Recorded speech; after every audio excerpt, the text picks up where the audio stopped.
ki nga xam ne mooy président Tandian je pense que moom dina mieux placé pour ñu wax ñu afrobasket bi ki wax na ko problème mu mental daf ci taxaw ci li nga xam ne moom mooy jigéen ñi yow vous l'avez vécu dem nga ci terrain bi seetaan nga ko et tout ça ba njàngat nga ciy def. waaw avant muy développé. jàngat mi si am la ñuy wax souvent mais damay gërëm suma président xalam tuuti suma président parce que quand même arena lu rëy la te dafa yanj tout c'est extraordinaire man de j'ai eu la surprise de ma vie te keroog toogoon naa ci benn rajo di wax et je suis même content de me démentir man sama bopp si ni ñu ko waxee si tubaab moom mooy dama waxoon ne arena dafa rëy mais est-ce que dinañu am public boobu ak boole ko ak tabaski bi yooyu yëpp pronostiqué naa ko mais en fait suma pronostic dafa daanu si suuf. bi nga demee. bi ma demee dafa daanu si suuf le public a répondu présent. et puis ak am benn satisfaction boo xam ne su ma nattaangoo ancien président fédération en fait président fédération yi parce que man rek maa ci ancien parce que man maa génn mais ñoom ils sont président de fédération mooy l'Angola le gars de Madagascar ak waa Tunis bi. dañ ma doon congratuler di wax ne mais yéen vraiment vous avez damé le pion à tout le monde. Vous avez une très belle salle. Un joyau. Un joyau. Vraiment.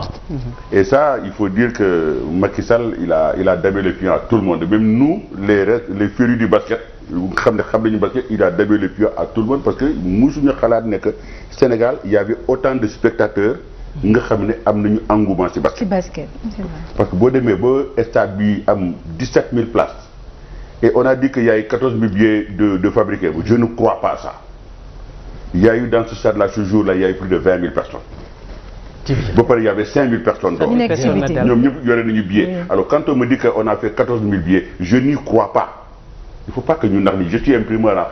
Aussi, maintenant évaluer à peu près le nombre par rapport à nous ticket. Alors, mais demain il y a aussi si l'aspect de la salle.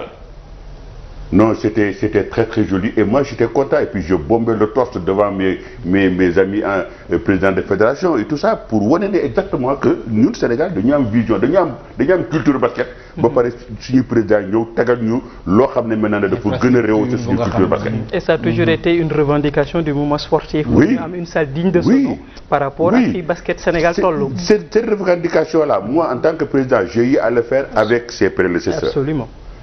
Xëy na peut-être que Maître Ndiaye a eu plus de chance que moi et ça je dis il faut le dire ce qui en est il a eu plus de chance que moi parce que ñëw na mu tombé si parce que même Macky Sall dit mais moi j'ai eu à l'intercepter à l'époque quand il venait juste d'être élu donc il a eu de la chance c'est sa chance à lui et il faut s'en féliciter mais ñun ñëpp a ko bokk du maître ak comme du kenn ñun ñëpp a bokk salle boobu donc il faut féliciter le président.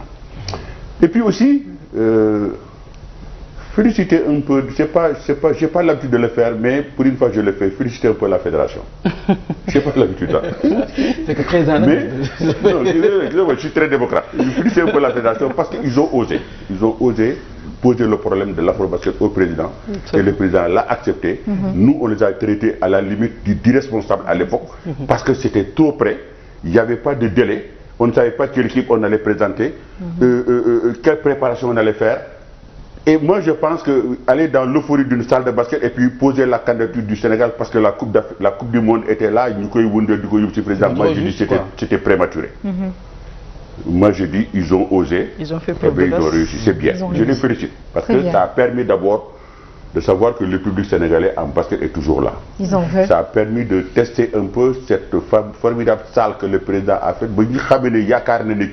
Il a une politique et bien toujours là, on a vu que le sport a damé la politique.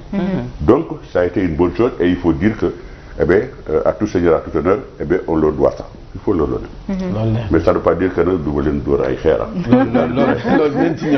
Par rapport à la participation Djigeni. Alors, participation Djigeni aussi, il faut le saluer parce que c'était pas évident. C'était pas évident compte tenu un peu de la préparation. compte tenu de beaucoup de facteurs. Il y a des facteurs yoo xam ne bon en tant que spécialiste je me refuse un peu de l'étaler sur la place publique parce que en fait ça c'est l'affaire de l'entraîneur. Parce que quand j'étais à la tête de cette fédération là je me suis jamais mêlé des problèmes d'un entraîneur. Donc su may argument man maa koy yore mais téye ko sama bopp mais du ma ko étaler sur la place publique ni dans une réunion quelconque. L'entraîneur a fait son équipe. Chacun a une idée un peu de l'équipe. La préparation a été plus ou moins tronquée. Ils ont fait des matchs amicaux à Chine. Est-ce qu'ils avaient besoin d'aller jusqu'en Chine? D'abord, moi, c'est là où première condamnation, moi, ils n'avaient pas besoin d'aller en Chine. Ils sont partis en Chine, 3 matchs, 3 défaites. Et quand tu vas en Chine d'abord, c'est des conditions de voyage très très difficiles. Un temps de récupération très difficile. Il faut t'adapter aux heures, au décalage horaire et tout ça. Et pourtant ne pas rester un peu dans cette zone africaine. Trouver exactement et c'était facile à trouver. Et l'équipe peut-être se serait mieux préparée en conséquence. Mais en dehors de ça, l'équipe s'est bien comportée. Moi, je félicite vraiment les filles. Et la seule régulation, c'est de voir Astou Traoré pratiquement jouer un de ses derniers matchs, si ce n'est pas le dernier, un de ses derniers matchs avec l'équipe nationale et ne pas partir avec le trophée. Parce que si vous me permettrez, je vais raconter une petite histoire en 2 minutes.